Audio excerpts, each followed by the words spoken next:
But for David, rather than a slow decline, he was really fit and healthy until earlier this year. Sadly, during COVID and everything, had a fall, ended up in hospital with a broken hip replacement, contracted not COVID, but infections, and having been up until the day of that fall, a fit man, a swimmer, a walker, whatever, he came out very frail.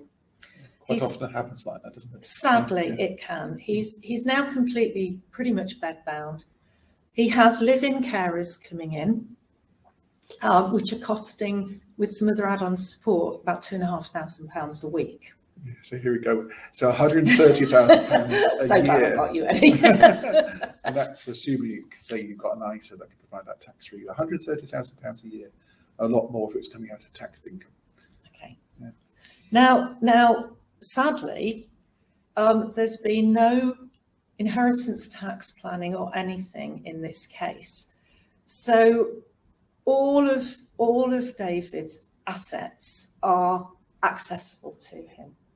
So as long as he stays in the house, that's disregarded, but with circa £1 million that's accessible and in his name, he is not going to get any adult social care funding at all. Yeah. He will pay for all his own care needs.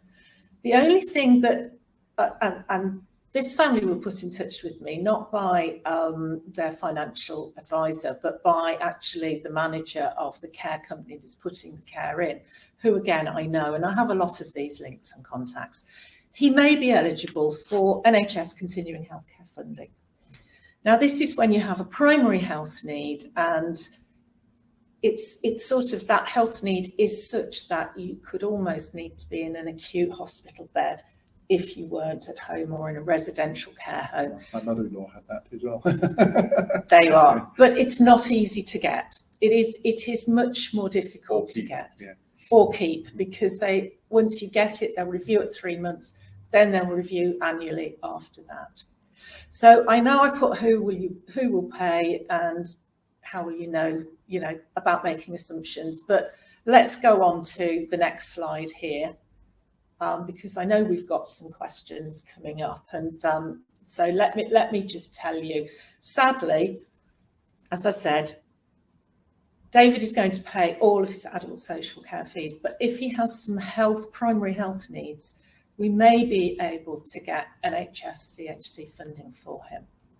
I'm supporting the family in that. We're gathering more information to be able to make a substantiated claim, and it's quite a long process. You do an initial checklist, and then if you get through that, you go through an MDT, which can take 2.5 to 3 hours on Zoom, and you need to have your ducks in a row for this. So as things stand, he doesn't have any financial support. Actually, since I put this slide together and I've spoken to the family actually at the end of last week, it does look now like we can actually make probably a well-evidenced claim for NHS continuing healthcare funding. And although they're not likely to pay £2,500 a week, they may make a substantial contribution towards those fees. The reason for that is they might say it would be cheaper for him to be in care. Yeah. And again, he does have the option. So if he got that, he still has his options. More like that 29,000. He'd get that contribution, but he's got his options to actually stay at home, which is what he'd prefer and his family would prefer. So two similar, but two quite different outcomes, which I thought, as they're pretty recent in the last 12 months for me, it quite well illustrated for a financial talk about how these things can work. It's not, as Joanne said a bit earlier on, it's not about just the financials, it's the support, because there's a lot of worry for families going through this process. It's hugely emotional. And I like assume it's a bit like making a travel insurance claim. You get knocked back by the insurance company almost immediately or one or two things, or completely. But if you go back and with knowledge and make a rebuttal, then they'll give in and pay what you do. And that's what Joanne does. Well, not always give in, but if you can put together a case, but there is something of that. Yeah. So yeah. So it's right for the family to get the help for the care, essentially. Yeah. So I think for me, that's I think I can't remember the next slide actually. Do we want to go on to the next slide? We're going to talk about the new rules. Oh, the new rules. Yes. Okay.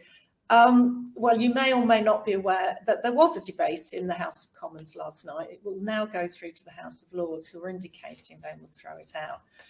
As always, the devil's going to be in the detail for this, but it's looking disappointing, I think, is a way to describe it.